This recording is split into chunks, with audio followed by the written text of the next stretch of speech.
Assalamualaikum Assalamualaikum warahmatullahi warahmatullahi wabarakatuh. wabarakatuh. Kali ini Di sini kita mau presentasiin tentang tugas akhir dari statistika probabilitas yang dimana judulnya itu pendugaan parameter rata-rata.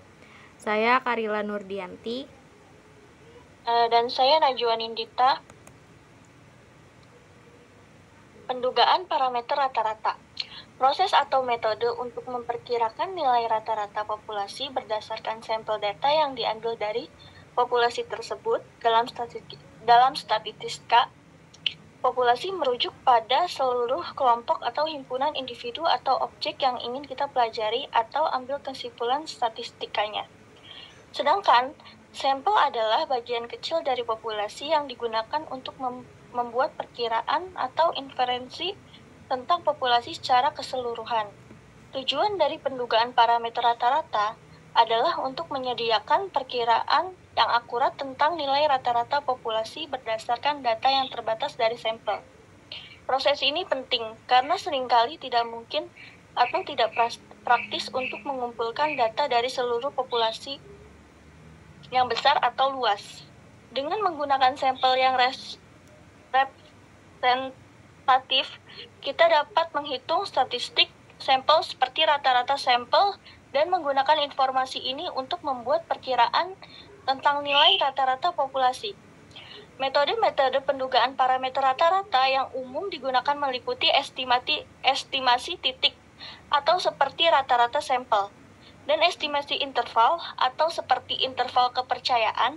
Estimasi titik memberikan perkiraan tunggal untuk nilai parameter rata-rata, sedangkan estimasi interval memberikan rentang nilai yang mungkin berisi nilai parameter rata-rata dengan tingkat kepercayaan tertentu. Dalam praktiknya, pendugaan parameter rata-rata memainkan peran penting dalam penelitian ilmiah, analisis data, dan pengambilan keputusan berdasarkan data statistik. Dan di sini ada jenis-jenis pendugaan berdasarkan parameternya. Yang pertama itu ada pendugaan rata-rata, yang dimana pendugaan rata-rata dalam statistika itu adalah proses untuk memperkirakan atau mengestimasi nilai rata-rata dari suatu populasi berdasarkan informasi yang diperoleh dari sampel acak yang diambil dari populasi tersebut.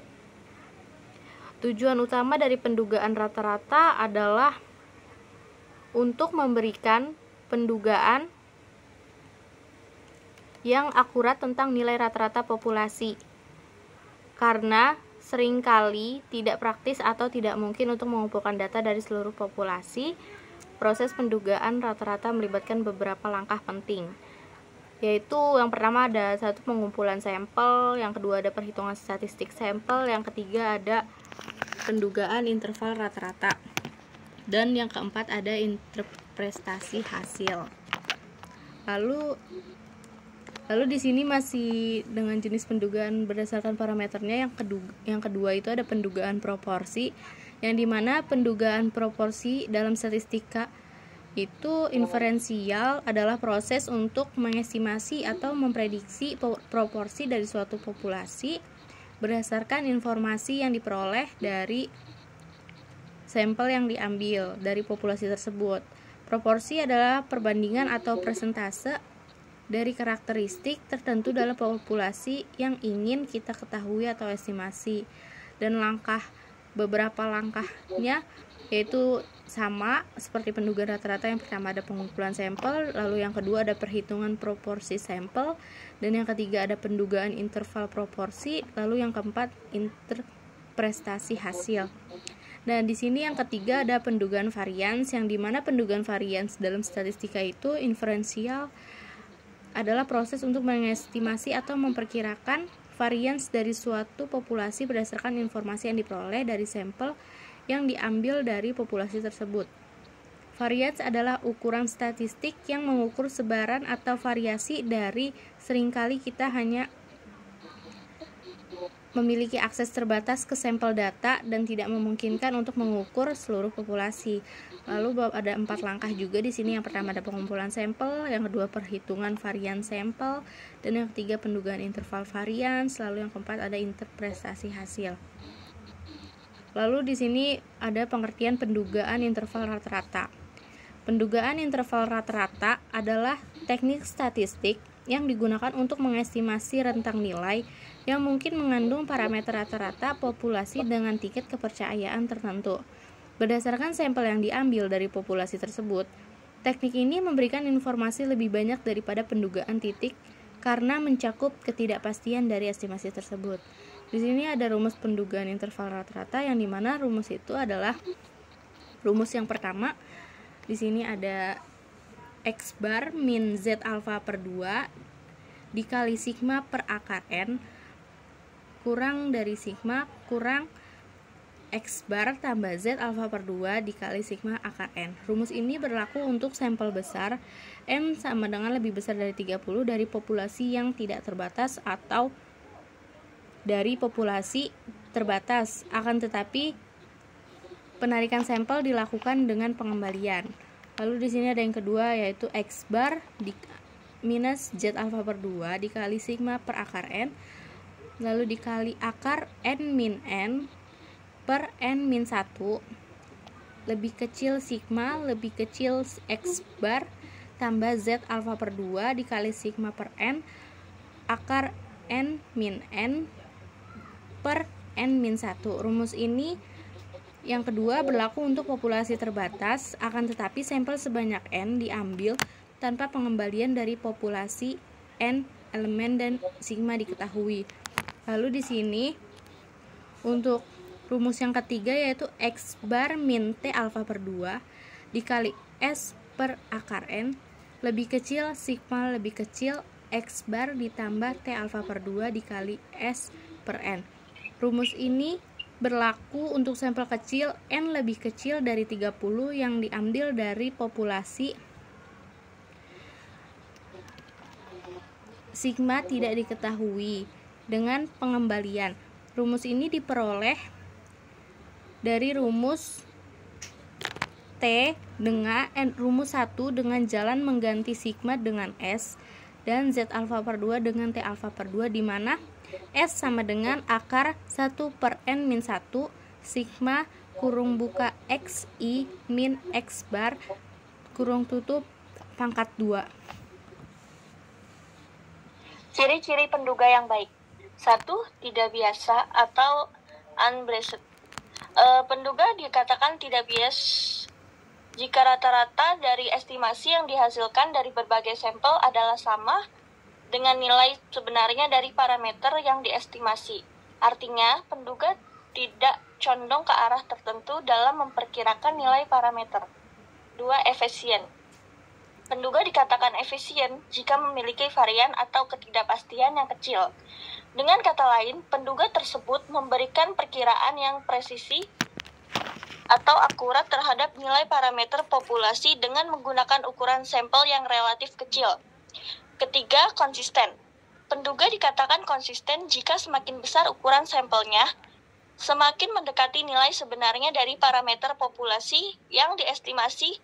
Ini berarti dengan ukuran sampel yang cukup besar, penduga tersebut akan cenderung mendekati nilai parameter populasi yang sebenarnya. Lalu di sini ada contoh soal pendugaan interval rata-rata, pendugaan parameter dengan sampel kecil N lebih kecil dari 30.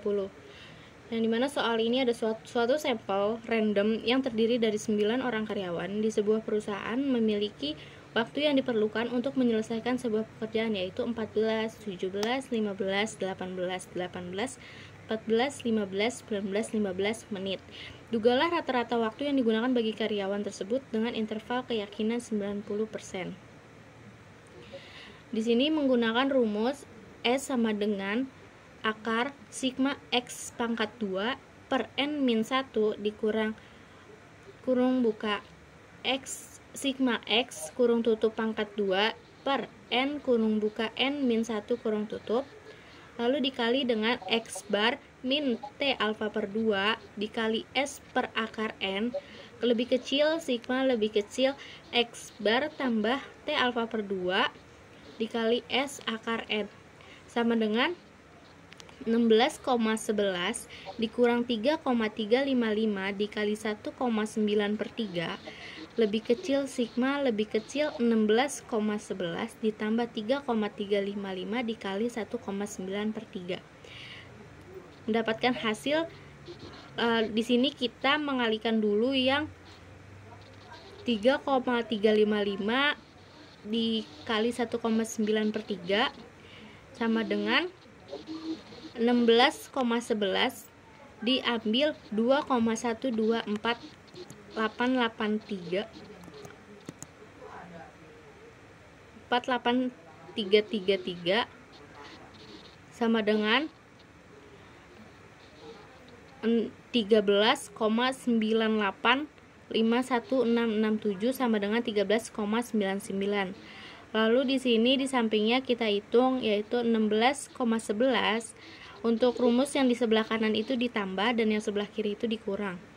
Untuk yang ditambah 16,11 ditambah 3,355 dikali 1,9 per 3. Di sini sama kita hitung yang di dalam kurung dulu, yaitu mendapatkan hasil 16,11 ditambah 2,1248333 sama dengan 18,234833. Kita bulatkan menjadi 18,24. Jadi di sini 13,99 lebih kecil sigma lebih kecil 18,24. Artinya, jadi rata-rata waktu yang digunakan oleh perusahaan dengan interval dengan keyakinan 99% dengan kisaran 13,99 sampai 18,24. Lalu di sini ada contoh soal kedua yang dimana dengan sampel besar N lebih besar dari 30. Di sini soalnya yaitu PT Maju Terus memiliki karyawan 250 orang. Untuk keperluan tertentu ingin diketahui rata-rata lama jam kerjanya per minggu. Untuk itu diambil sampel sebanyak 35 orang dan diperoleh data bahwa rata-rata jam kerja karyawan tersebut adalah 39,76 jam per minggu. Jika simpangan baku rata-rata kerjanya 0,93 jam, dugalah dengan tingkat keyakinan 90% rata-rata jam kerjanya 0,93 jam, dugalah dengan tingkat keyakinan 90% rata-rata jam tersebut.